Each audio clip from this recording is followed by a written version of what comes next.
If we were in the building together, there's a text that we would read titled Farm Workers Unite, the Great Boycott, that focuses on migrant farm workers and the working conditions and a boycott that they actually decided to stop working.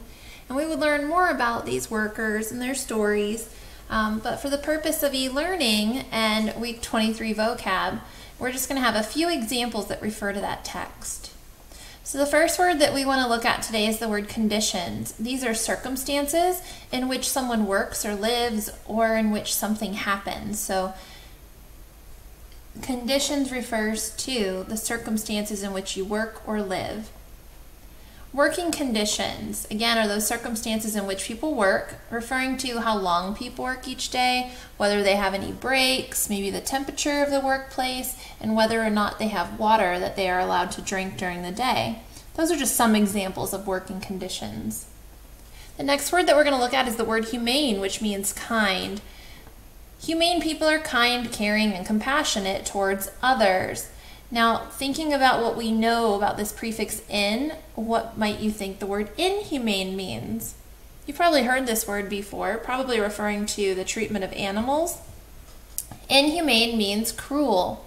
Inhumane people are then not kind. They are not caring and they are not compassionate toward others. These words are therefore antonyms. Just a reminder, the prefix in does mean not. So if we're wondering what do we mean when Mrs. Body says prefix, a prefix is a word part that's added at the beginning of the word that changes the meaning of that word. So when the prefix in is added to the word humane, which means kind, it makes the new word inhumane, which is the opposite and means not kind. Here's an example, like I was saying, from the book. This is an example from that Migrant Workers Unite text that we'd be reading if we were in the building together. And it says here that farm workers worked very long hours in the hot sun and were often prevented from taking breaks, meaning not allowed.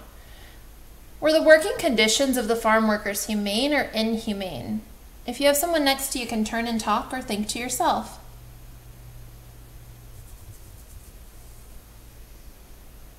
Right, I think we can all agree that these working conditions might be considered inhumane.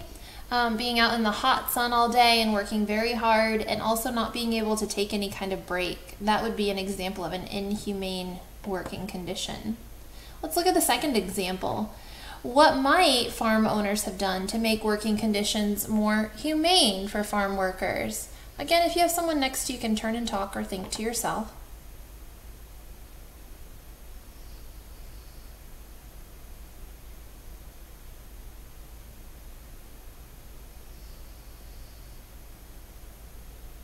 Right, when I think of working out in the hot sun and making these working conditions a bit more humane, the first thing that comes to mind is being able to take a break and also having adequate amounts of water to stay hydrated out in that hot sun. That wraps up day 1. I'll see you back tomorrow for day 2.